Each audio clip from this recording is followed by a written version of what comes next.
ہمارے ذکر کا موضوع چل رہا ہے۔ آج جو ہم حدیث پڑھیں گے وہ حدیث صحیح مسلم کے اندر، جامع ترمذی کے اندر بھی موجود ہے۔ سیدنا معاویہ بن ابی سفیان، یہ معاویہ بن ابی سفیان رضی اللہ تعالیٰ عنہ ہیں، وہ بیان کرتے ہیں کہ رسول اللہ صلی اللہ علیہ وسلم جو ہے وہ صحابی کے ذکر کر رہے تھے اللہ کا، یعنی عبادت کر رہے تھے، تو اللہ کے نبی صلی اللہ علیہ وسلم آئے تو اللہ کے نبی صلی اللہ علیہ وسلم نے فرمایا یہاں جو تم بیٹھے ہوئے ہو وہ کس نیت سے بیٹھے ہو؟ ہم کہتے ہیں کہ ہم جو ہیں وہ اللہ کی ذکر کی خاطر بیٹھے ہیں، اللہ کی عبادت کر رہے ہیں۔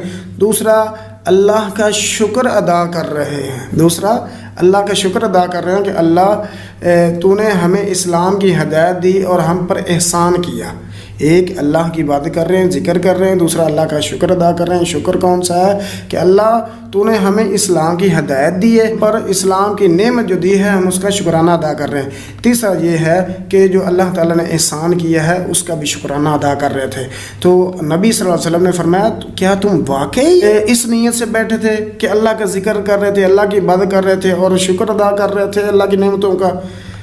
تو کہنے لگے ہاں اللہ کی قسم واقعی ہم جو ہیں اسی لیے بیٹھے ہیں، مقصد ہمارا یہ ہے کہ ہم اللہ کی عبادت کریں۔ تو رسول اللہ صلی اللہ علیہ وسلم نے فرمایا بے شک میں نے تم سے کسی بدگمانی کی وجہ سے قسم نہیں لی، اور میں نے اپنی طرف سے یا شک کی وجہ سے قسم نہیں لی کہ کہیں تم جھوٹ نہ بول رہے ہو، بلکہ میرے پاس جبرائیل علیہ السلام آئے، اللہ کے نبی کہتے ہیں میرے پاس جبرائیل آئے اور مجھے آ کر خبر دی، مجھے بتلایا کہ اللہ عز و جل جو ہیں تمہارے سبب فرشتوں پر فخر کر رہے ہیں۔ اللہ اکبر! کتنی ہی بڑی حدیث ہے، کتنی فضیلت والی ہے۔ جو اللہ کا ذکر کرتے ہیں اللہ پاک فرشتوں کے اندر ان لوگوں کا ذکر کرتے ہیں کہ دیکھو میرے بندے جو ہیں میرا ذکر کر رہے ہیں، میرا شکر ادا کر رہے ہیں۔ آگے ہمارا حدیث کا سبق ہے، نبی صلی اللہ علیہ وسلم نے فرمایا، یہ صحیح بخاری کی روایت ہے، ان خیارکم احاسنکم اخلاقا، یہی پیاری حدیث، ان خیارکم احاسنکم اخلاقا،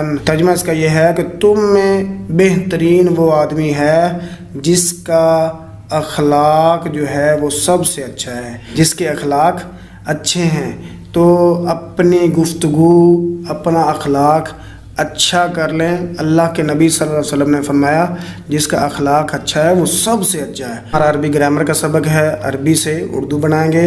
امیر تماں، آپ ذہن کے اندر رکھ لیں، تماں جس کے آخر میں ہے اس کا ترجمہ ہوتا ہے تم دو مرد یا تم دو عورتیں۔ امیر شروع میں پیش ہے تو مجہول کا صیغہ ہے۔ امیر تماں، حکم دیے گئے تم دو مرد، حکم دی گئی تم دو عورتیں، یہ بھی ہو سکتا ہے۔ تا ساکن جس کے آخر میں ہو وہ ہوتا ہے واحد مؤنث غائب۔ ادخلت، داخل کی گئی وہ ایک عورت۔ عرفا، عین رفع، رفع اس میں سے اصل نکالیں، پہچانے گئے وہ دو مرد۔ منعت، تا ساکن ہے، روکی گئی وہ ایک عورت۔ امیرو، حکم دیے گئے وہ سب مرد، وہ ہے نا آخر میں تو سب مرد ہوگا۔ اخرجا، نکالا گیا وہ ایک مرد۔ اسی طرح تما ہے، دیے گئے تم دو مرد، تم دو عورتیں بھی ہو سکتی۔ پہچانی گئی وہ دو عورتیں، بلائی گئی تم سب عورتیں، داخل کی گئی میں ایک عورت یا میں ایک مرد۔ تو آپ نے ان کے آخر میں جو آئی ہیں نشانیاں یہ یاد کریں۔ نہیں آخر میں تو واحد مذکر یعنی ایک مرد ہے، الف آ گیا تو دو مرد بن گئے صرف الف کی وجہ سے۔ ماضی کے اندر یہ نشانیاں ہیں، واو آ گیا، واو ساکن اور الف آ گیا تو سب مرد ہو جائیں گے۔ تا ساکن ہے تو وہ ایک عورت بن جائے گی، تا الف تا ہے آخر میں وہ دو عورتیں بن جائیں گی۔ نون زبر نہ آخر میں چھوٹا ہے الف کے بغیر تو وہ سب عورتیں بن جائیں گی۔ تا زبر تا